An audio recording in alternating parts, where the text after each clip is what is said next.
வாழ்க வையகம், வாழ்க வையகம், வாழ்க வளமுடன். குரு வாழ்க, குருவே துணை. என்னை யான் அறிய வேண்ட இறைவா என் குருவாய் வந்தாய். சென்னையில் சிந்தை வைத்து சீர்தவம் முறையாய் செய்தேன். உன்னையே என்னுள் காட்டி உள் நிறைந்த அறிவாய் நின்றாய். முன்னை சேர் வினை தூய்மைக்கே முயன்று அறநெறி வாழ்கின்றேன்.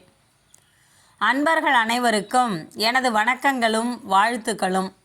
நித்திய அனித்திய நிலை மறவாத ஒத்த உயர்வில் உலகை நோக்கும் தத்துவ ஞானம், தவத்தின் வலிமை, சுத்தமாய் இரத்தம் சுழலும் ஆரோக்கியம், உத்தம வாழ்விற்கு உகந்த நற்செல்வம், எத்தகைய உயிரின் துன்பமும் போக்கும் சித்தமும் செயலில் கடமை உணர்வும், இத்தனையும் பெற்று இனிதே வாழ்வோம் என்ற உயர்ந்த சங்கற்பத்தோடு நாளொரு நற்சிந்தனையில் இன்று வாழ்க்கை நெறி.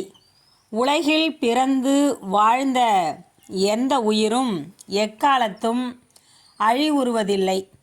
வினைப்பயனாக ஏற்படும் பழிச்சுமை பதிவுகள் வாழ்வில் கண்ட விளக்கம் அல்லது உலக இன்பம் தூய்க்கும் வேட்பு இவற்றிற்கு ஏற்ப இயங்குவதில் இடமாற்றம் பெறுகின்றன. வாழும் உயிர்களுக்கு நலமோ கேடோ தருவனவாக அமைகின்றன.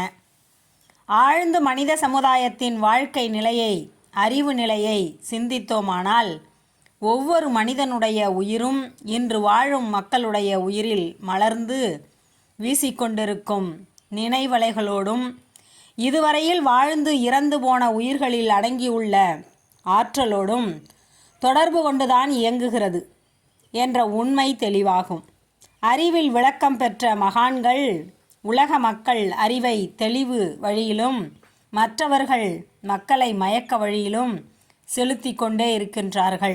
இந்த இரண்டு பக்கங்களின் இழுப்புகள் எங்கெங்கு எந்த அளவு வெற்றி பெறுகின்றனவோ அதற்கேற்ற செயல்களும் விளைவுகளும் மனித சமுதாயத்தில் காணுகின்றன. ஆயினும் விஞ்ஞான அறிவு பெற்ற பலர் மெய்ஞானம் பெருங்காலம் அண்மையில் உள்ளது.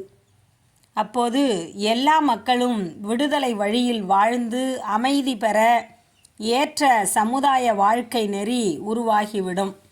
வாழ்க வளமுடன். நீங்களும் உங்கள் அன்பு குடும்பத்தினரும் இறை உணர்வும் அறநெறியும் கல்வி, தனம், தானியம், இளமை, வலிவு, துணிவு, நன்மக்கட்பேறு, அறிவில் உயர்ந்தோர் நட்பு, அன்புடைமை, அகத்தவம், அழகு, புகழ், மனித மதிப்புணர்ந்து ஒழுகும் பண்பு, பொறை உடைமை எனும் பேறு 16 பெற்று போற்றலுக்கும் தூற்றலுக்கும் வாழ்த்துக்களே கூறி மறைவிளக்கும் உயர் வாழ்வை மதித்து ஒழுக்கம் காத்து மனையறத்தின் ஒளி விளக்காய் வளம் ஓங்கி வாழ்க. வாழ்க வளமுடன். மீண்டும் நாளை சந்திப்போம். அன்புடன், சீதா செந்தில்குமார்.